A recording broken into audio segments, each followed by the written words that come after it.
World health organisation ने जिन चीजों को एक ग्लोबल पेंडेमिक करार दिया है उनमें से एक इंडिकेटर है तन्हाई या लोनलीनेस का। दुनिया भर में 871,000 डेथ्स पर एनुअल हुआ होती हैं जिनमें मुहर्रिक समझा जाता है तन्हाई को। यानी तन्हाई का शिकार रहने वाले लोगों में जिस्मानी तौर पर भी और जज्बाती तौर पर भी कमजोरी ज्यादा पाई जाती है और वो वल्नरेबल हैं या वो बहुत सी बीमारियों का शिकार हो सकते हैं। कि तकरीबन 100 अमवात एक घंटे के अंदर तन्हाई की वजह से हो रही है। अमूमन हम ऐसी छोटी छोटी बातों को बहुत अहमियत नहीं देते और इनको इग्नोर कर देते हैं, लेकिन जब हमारे सामने अदादो शुमार रखे जाते हैं, फैक्ट्स और फिगर से हमें अंदाजा लगता है कि ये प्रॉब्लम कितनी बड़ी है और हमें इस पर क्यों तवज्जो देने की जरूरत है। बदकिस्मती से हमारे मुल्क में बहुत सा डाटा अवेलेबल नहीं है और जो रिसर्चेस कंडक्ट की जाती हैं उनके बारे में भी शकूक व शुबहात पाए जाते हैं। तो ऐसे में हमें रुजू करना पड़ता है इंटरनेशनल स्टडीज के ऊपर कि जो अपने डाटा को वैलिड तस्लीम करती हैं। ऐसी ही एक स्टडी तन्हाई के बारे में कंडक्ट की गई जिसमें बहुत सारी रिसर्चेस को शामिल किया गया, जिसको मेटा एनालिसिस कहा जाता है। इस मेटा एनालिसिस में दुनिया भर की स्टडीज जो तन्हाई के ऊपर हुई थी, यानी वो तमाम रिसर्च जो तन्हाई के बारे में कंडक्ट की गई थी पिछले एक डेकेड में, एक दहाई में, उनको समराइज किया गया। उसके नतीजे में जो कुछ अदादो शुमार वाजे हुए वो मैं आपके साथ शेयर करती हूँ। इन स्टडीज से हमें ये पता चला कि सोशल आइसोलेशन यानी मुआशरे से कट के रहना 32% ज्यादा बढ़ा देता है इस इम्कान को कि ऐसे शख्स की मौत एक साल के अंदर अंदर वाक़या हो जाएगी। इसी तरह से सिर्फ तन्हाई 14% इस चीज का इम्कान बढ़ा देती है कि उस शख्स की मौत जल्द वाक़या होगी दूसरे लोगों के मुकाबले में। सोशल आइसोलेशन को जैसे मैयर किया गया, यानी सोशल आइसोलेशन हम किस चीज को कहेंगे, मुआशरे से कट जाना किस चीज को कहेंगे, वो लोग जो अपनी फैमिली और उनके किसी भी रिश्तेदार या दोस्त ने उनको एक साल के अंदर अंदर कभी भी विजिट नहीं किया, ऐसे लोगों में 39% चांस है कि उनकी डेथ बाकी लोगों के मुकाबले में जल्दी हो जाएगी। इसी तरह से हमें बाज़-औक़ात ऐसा लगता है कि शायद सिर्फ बूढ़े अफराद ही तन्हाई का शिकार होते हैं और नौजवानों में तन्हाई का एहसास नहीं होता।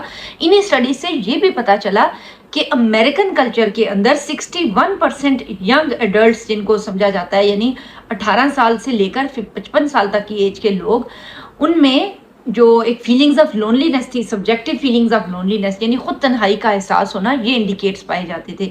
इसी तरह हमें लगता है कि बच्चे हो जाएं तो माएँ बिजी हो जाती हैं, लेकिन ये स्टडी इस चीज़ को भी कंट्राडिक्ट करती है और ये मेटा एनालिसिस कहता है 51% मदर्स ने कंप्लेन की है कि वो बच्चे की पैदाइश के बाद तन्हाई का शिकार हो गई हैं।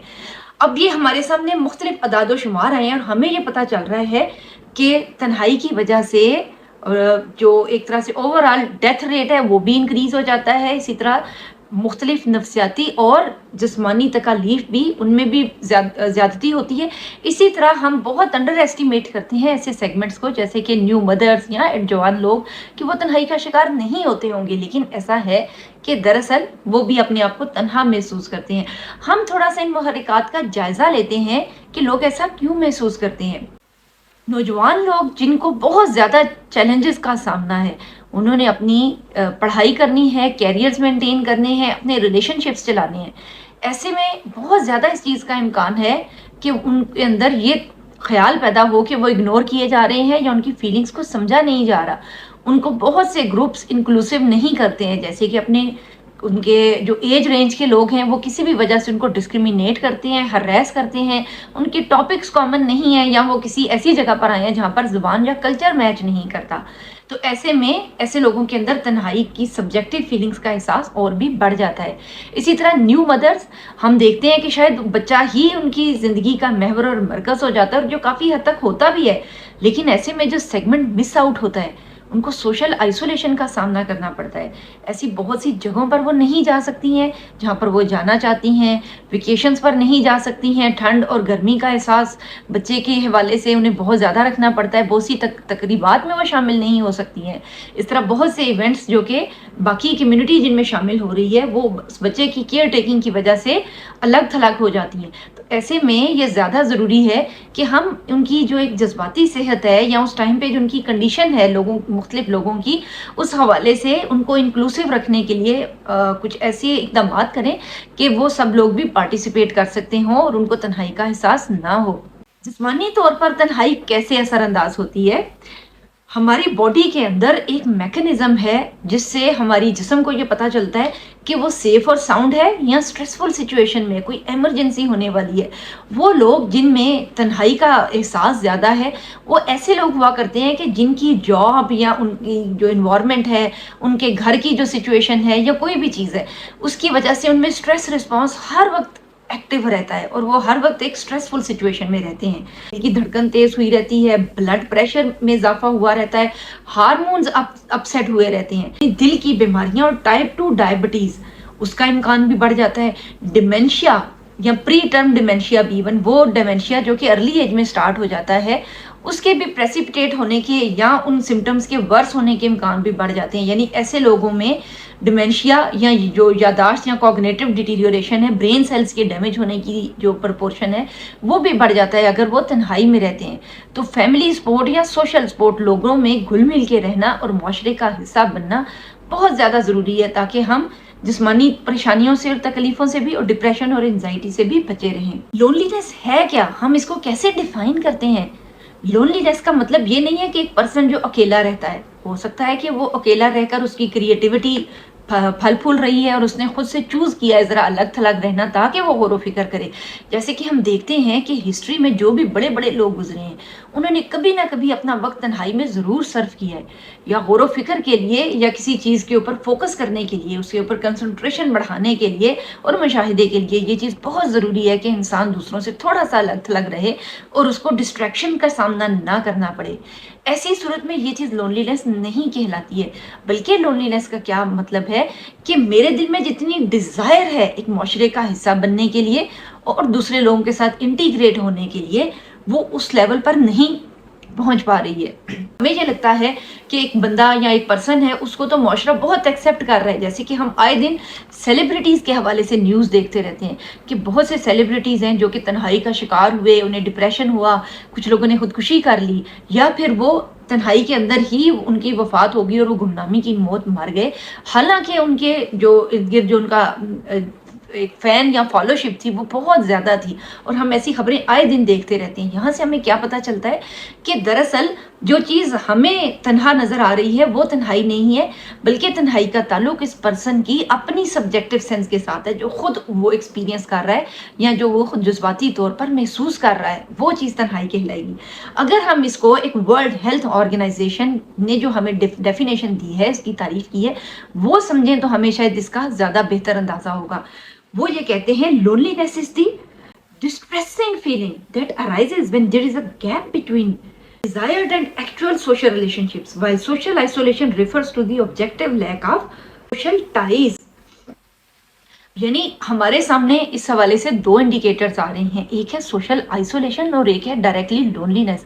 सोशल आइसोलेशन मुआशरे से कट जाना, या फिर ये कि मुआशरा ही कट कर दे किसी एक शख्स को, उसको अपने से अलग थलग कर दे, अलग थलग हो जाना। यानी लोगों में तो हैं लेकिन लोगों से डिस्टेंट हैं, समटाइम फिजिकली भी या जज्बाती तौर पर भी। जैसे कि कुछ अब हम जरा अपने लोकल सिनेरियोज की बात करते हैं। जैसे कि हमारे माशरे में हम एक ही घर में रहते हैं, चाहे वो बच्चे और वालिदैन हैं, हस्बैंड या वाइफ हैं, नई बहू है जो शादी करके आई है, या कोई भी ऐसी सिचुएशन है। वो बज़ाहिर तो लोगों के अंदर ही रहते हैं, माशरे के अंदर भी हैं, समटाइम कोई जॉब्स भी कर रहे हैं या घर के अंदर ही पार्टिसिपेट कर रहे हैं, लेकिन उनको सोशल आइसोलेशन का सामना है। उनको घर की, जैसे बहुएं हैं, नई बहुएं आती हैं, उनको घरों की डिसीजन मेकिंग में शामिल नहीं किया जाता। कोई फैसला लिया जा रहा है, कोई फर्नीचर नया लिया जा रहा है, किसी ने कहीं कोई कैरियर चॉइसेस हो रही हैं, शादी हो रही है किसी की तय, उनको नहीं पूछा जाता। तो ये चीज़ आइसोलेशन में ले जाती है कि कुछ चंद एक काम है जो उनको दे दिए गए हैं, एडॉप्टेड पैटर्न्स हैं जो उनको सिखा दिए गए हैं, और उनको ब्रॉड वे में एक डिसीजन मेकिंग में शामिल नहीं समझा जाता। इस तरह एक मैसेज ये कन्वे होता है कि दरअसल आपको हम इस काबिल नहीं समझते कि आप हमारे साथ घुल मिल सके और हमारे साथ मुआशरे और समाज का हिस्सा बन सकें। एक बैरियर आ जाता है, एक पर्सन की फ्री विल मुतासिर होती है, और ये चीज़ कहलाती है सोशल आइसोलेशन। और ये डायरेक्टली इसके बाद ले जाती है एक पर्सन को डिप्रेशन और एंजाइटी में और बहुत से साइकोलॉजिकल प्रॉब्लम्स के अंदर। इसी तरह से सम टाइम बच्चों को पेरेंट्स आहिस्ता आहिस्ता ऐसे आइसोलेट करते हैं, तुम्हें कुछ नहीं पता, तुम्हें कुछ समझ नहीं आती, तुम ये क्या पता, तुम तो बिल्कुल बुद्धू हो, तुम तो छोटे हो। ऐसे में क्या है कि उनकी सोचने समझने की, क्रिएटिविटी की, प्रॉब्लम सॉल्विंग की और डिसीजन मेकिंग की सलाहियतें मुतासर होती हैं और वो सोशल आइसोलेशन में चले जाते हैं। सोशल आइसोलेशन में वो शख्स जाएगा जो अपने आप को वर्थलेस समझेगा। उसको ये एहसास होगा कि वो एक काबिल कदर इंसान नहीं है और उसकी इज्जत खुद अपनी नज़रों में और ब्रॉड वे में सोसाइटी की नज़रों में भी घटती जाएगी। यानी वो ये समझना शुरू कर देगा कि ये जो मुआशरा है, मैं इसमें रहने के काबिल ही नहीं हूँ और मेरी कोई राय हो ही नहीं सकती है। तो हम ये अंदाज़ा लगाएं कि सम टाइम हमारे छोटे छोटे जेस्चर्स, हमारी छोटी छोटी बातें किसी की एक लाइफ को ब्रॉड वे में किस कदर इम्पैक्ट कर रही होती हैं, उनके ऊपर किस हद तक असरअंदाज हो रही होती हैं।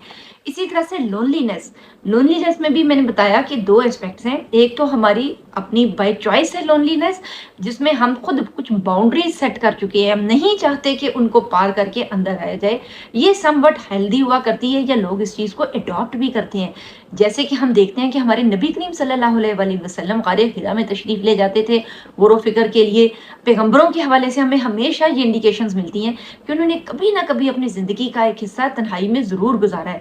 जैसे कि हज़रत यूसुफ अलैहिस्सलाम जब डाले गए, कैद में डाले गए, तो दरअसल ये टाइम पीरियड था उनको उस गौर फिक्र और सोचो विचार के लिए जो अल्लाह ने उनको प्रोवाइड किया कि किसी हद तक वो मुआशरे से और उस मुआशरे से जो इस हद तक कंटेमिनेट हो चुका है, इसमें इतनी करप्शन है, इसकी उनकी अखलाकी हदें इस हद तक पामाल हो चुकी हुई हैं कि उससे बचा के उनको अलग ऐसे रखा जाए कि उनकी अखलाकी तरबियत का बंदोबस्त किया जाए। इसी तरह हम देखते हैं कि ये जो लोनलीनेस है ये तो हेल्दी हुआ करता है और किसी पर्सन की एक सोचने के लिए और उसके एक ज़हनी बढ़ोतरी के लिए कारआमद हुआ करता है। लेकिन जो दूसरी तरह का लोनलीनेस है या बाइकआउट है, ये बहुत ज़्यादा डिटीरियोरेटिंग हो सकता है और इसकी मिसालें गाहे बगाहे हमें मिलती हैं। पुराने ज़माने में भी अगर किसी को सबसे बदतरीन सज़ा देनी होती थी ना बादशाहों ने, तो उनका सोशल बाइकआउट किया जाता था, उनको जला वतन कर दिया जाता था। जला वतनी एक कत्ल से भी बड़ी, यानी किसी को सज़ाए मौत नहीं देनी तो उसको जला वतन कर दिया जाता था। उसका मुआशरा या उसका कबीला उस फर्द का उसको अलग कर देता है और ये बदतरीन तौहीन समझी जाती थी उस शख्स की कि वो सोशली आइसोलेट कर दिया गया है। अंदाज़ा लगाएं ना थोड़ा, अगर आप इसको पैचअप करें पिछले हिस्ट्री के साथ और उनकी उसके इम्पैक्ट से, तो आपको अंदाज़ा होगा कि जज्बाती क्रश करना किसी को, उसको ब्रेक करना, ये किस हद तक एक सख्त सज़ा हुआ करती है। इसी तरह अगर हम हिस्ट्री में देखते हैं तो हमें शैब अबी तालिब का वाक़या मिलता है कि जिसमें बनु हाशिम का बाइकआउट कर दिया गया। तमाम जो अहले मक्का थे उन्होंने कहा कि चूँकि ये हमारे जो हैं मौजूद हैं उनको बुरा भला कहते हैं और उनकी जो कबीला है बनु हाशिम वो उनका साथ देता है, हज़रत अबू तालिब ने उनका रसूल पाक सल्लल्लाहु अलैहि वसल्लम का साथ कभी नहीं छोड़ा, तो जब वो साथ नहीं छोड़ रहे हैं तो इनका सोशल बाइकआउट किया जाए, उनके साथ लेन देन नहीं किया जाएगा, शादी ब्याह नहीं किया जाएगा, उनसे कोई तजारती मुआहदे नहीं किए जाएंगे और उनसे किसी भी किस्म का मेल जोल नहीं रखा जाएगा। किस कदर सख्त सज़ा थी और उनका क्यों की थी उन्होंने, उनका ये ख्याल था कि ऐसा करने से ये लोग टूट जाएंगे और नबी करीम सल्लल्लाहु अलैहि वसल्लम जब देखेंगे अपने प्यारों के ऊपर इस हद तक जबर हुआ है तो वो टूट जाएंगे जज्बाती तौर पर, नौजुबिल्ला। और उनकी ये जो थी स्ट्रेटजी थी, ये दरअसल इस हद तक सख्त थी कि इससे बढ़कर कोई ऐसा जुल्म नहीं था जो वो रुआ रख सकते। और हम ये देखते हैं कि तारीख के धारे में भी कि ये तकरीबन आखिरी लेवल ऑफ जुल्म था जो उन्होंने किया। और उसके बाद जो हिजरत के वाक़यात हैं वो हम देखते हैं, हज़रत खदीजा की डेथ होती है, हज़रत अबू तालिब की डेथ होती है और उसके बाद जो हिजरत मदीना है वो उसके बाद ज़हूर में आती है। तो यानी ये देखें कि ये आखिरी लेवल था उनका जो वो किसी पर्सन के ऊपर इम्पोज कर सकते थे। और हम देखें अगर इस सिनेरियो में तो हमें बड़े सही समझ आएगी कि कभी भी हमने तन्हा नहीं रहना। ये ज़रूरी है कि हम डिफरेंट ग्रुप्स में इंटीग्रेट रहें, हम लोगों में उठते बैठते रहें। ज़रूर कोई ना कोई ऐसा ग्रुप या एफिलिएशन होगी ऐसी हमारी कि जिनके साथ हम कंफर्टेबल होते हैं और हम इसका अगर एहतमाम देखें, चूँकि हमारी रूहानी और जज्बाती जो तरबियत है उसका बंदोबस्त भी कर दिया गया है, तो हमें ये नज़र आता है कि ये जो नमाज का कॉन्सेप्ट है या मस्जिद में जाने का कॉन्सेप्ट है, उसमें कितना सूरह बकरा में भी शद्दोमत से कहा गया है कि लोगों को मस्जिद में जाने से नहीं रोकना चाहिए। मस्जिद हराम का खुसूसी ज़िक्र है और अमूमी तौर पर भी, यहाँ तक कि अपनी औरतों को भी मस्जिद जाने से मत रोको। औरतों में भी एक सेंस ऑफ जो है ना वो सोशलाइजिंग होनी चाहिए, क्योंकि औरतें जब सिर्फ घरों में ही बंद रहेंगी, बाहर नहीं निकलेंगी, खुद नहीं सीखेंगी, दीन नहीं समझेंगी और इज्तमाहियत का तसव्वुर नहीं परवान चढ़ेगा। जैसे नमाज ईदैन में एक इज्तमाहियत का तसव्वुर है कि सोशली आइसोलेट होकर नहीं रहना, मुआशरे का हिस्सा रहना है, इंटीग्रेट होना है सोसाइटी में, ये किस हद तक ज़रूरी है। तो जो देखिए, अगर जो एवरीडे नमाज में शामिल होते हैं, अजान होती है, मस्जिद जाते हैं, अब एक टाइम पे, दो टाइम पे एक पर्सन नहीं आ रहा, तो उसकी तशवीश होगी कि वो भाई वो नहीं आता है, नहीं आता। लोगों में घुले मिलेंगे, बाहर निकलेंगे, सलाम दुआ करेंगे, हाल चाल पूछेंगे, एक दूसरे का पता चलेगा, मुआशरत परवान चढ़ेगी। तो हमारा जो दीन है ये मुआशरत और समाज को बेहतर मुआशरा बनाने बनाने का दीन है। दरअसल हम जब इनकी टाइज को नहीं समझते हैं, तो दरअसल ये वो टाइम है कि जहाँ पर हमने प्राइवेसी के नाम के ऊपर तन्हाई मुसल्लत कर ली है, और उसके बाद उसके जो जज्बाती इम्पैक्ट है और उसका जो जिस्मानी इम्पैक्ट है, हमारे ऊपर जो मुआशरे के ऊपर इम्पैक्ट आ रहा है, उसका असर आ रहा है, उससे हम चशम पोशी किए हुए हैं और उस चीज़ को नहीं समझते हैं। लेकिन जब हमारे सामने रिसर्चेज अदादोशुमार रखती हैं, तो वो हमारे लिए एक चशम कुशा हैसियत रखती हैं कि हम अपनी आंखें खोलें और इन छोटी छोटी चीज़ों को, तब्दीलियों को, जो हम कम अज़ कम खुद मुआशरे में पैदा कर सकते हैं, उनको पैदा करने में मददगार साबित हों।